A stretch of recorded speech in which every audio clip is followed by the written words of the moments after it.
Bienvenue, aujourd'hui on va décortiquer ensemble un rapport d'une commission de l'ONU sur Gaza. Pour ce faire, on va s'appuyer sur l'analyse qu'en a faite Double Down News, histoire de bien comprendre la structure du rapport et les conclusions qui en découlent. Bon, on commence fort. Voilà la conclusion centrale de la commission d'enquête indépendante de l'ONU, telle que rapportée par la source.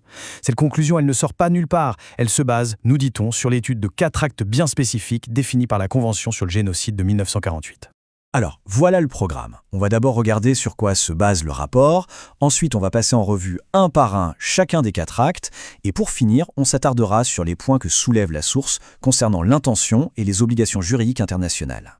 Pour arriver à ces conclusions, la Commission se serait appuyée sur une base de données, considérable.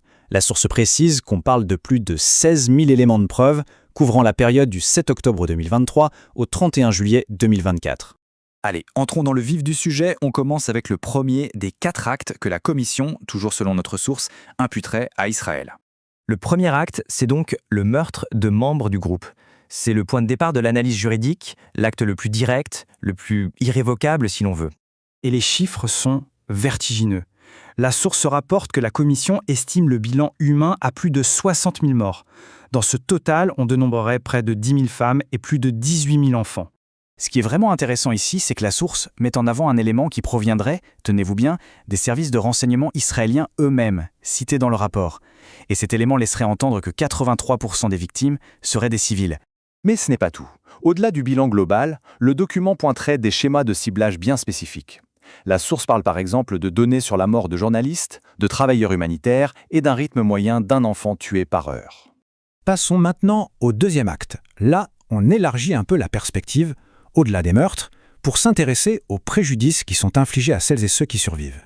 Donc là, on ne parle plus seulement de destruction physique immédiate, on parle aussi d'infliger des souffrances profondes, qu'elles soient physiques ou psychologiques, dans le but d'affecter le groupe de manière durable. Et pour se faire une idée de l'ampleur de la chose, la source relaie les chiffres de l'ONU. Plus de 146 000 blessés, dont des dizaines de milliers d'enfants, et près de 2 millions de personnes qui ont dû fuir leur foyer. Les conséquences à long terme, telles que la source les décrit, sont absolument terribles.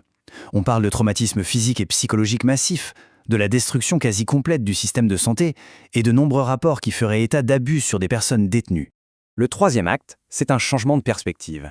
Il ne s'agit plus de s'attaquer directement aux personnes, mais à leur environnement, pour rendre la vie, tout simplement, impossible.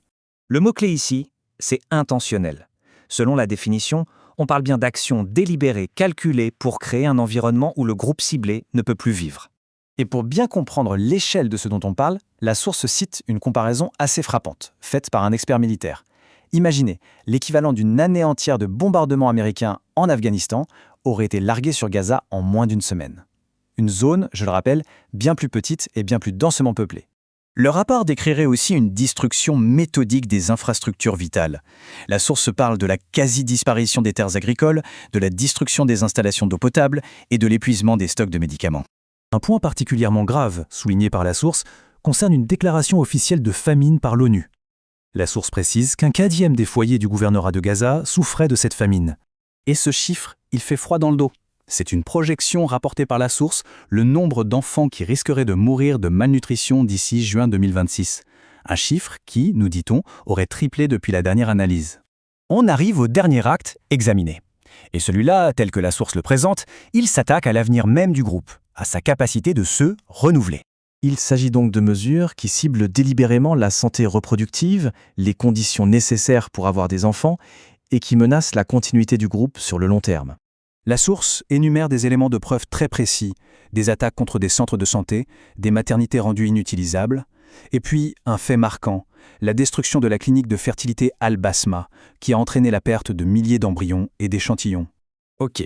Alors, après avoir détaillé ces 4 actes, la source se penche sur une question juridique clé, celle de l'intention. C'est l'élément mental, si on peut dire, du crime de génocide. Et puis, il y a la question des devoirs de la communauté internationale. Pour illustrer cette notion d'intention, la source cite des déclarations publiques de hauts responsables israéliens. Celle-ci, par exemple, attribuée au ministre des Finances Bezalel Smotrich, est présentée comme une preuve directe de ce que la source appelle la commercialisation du génocide. On a donc fait le tour de ces 4 actes criminels tels que la source les rapporte. La conclusion, selon cette analyse, c'est que le droit international impose à tous les États membres de l'ONU une obligation d'agir.